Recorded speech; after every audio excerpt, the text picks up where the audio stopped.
मंडळी, आपल्या स्ट्रॉबेरीमधला जो काही आपण लावलेला भाजीपाला होता आपण खाल्ला घरात, त्याच्या व्यतिरिक्त आपल्या ज्या अप्सरा होतात त्या अप्सरांना आपण खांडून कुटून खायला घातला, तो संपला.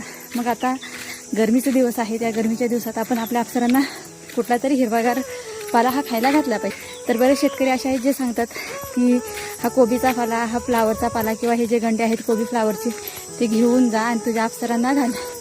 तर तोच पाला आणायला जात आहेत. जिथून आपल्याला पाला न्यायचा आहे तिथे आपण त्या वावरामध्ये आलेलो आहोत. बरेचसे पर्पल कलरचे कोबीचे गंडे आहेत आणि गंडे सुद्धा असे की जवळजवळ 1-2 किलो त्या गंड्यांचं वजन आहे. आणि हे गंडे आता मस्तपैकी बारीक खांडायचे, कुटायचे व्यवस्थित आणि आपल्या अप्सरांना खायला घालायचे. हा फ्लावर असं नासून कुजून घालवण्यापेक्षा आपलं मुक्या जनावरांनी खाल्लं तर काय पाप आहे का, म्हणून त्यांना हे खायला घालायचं.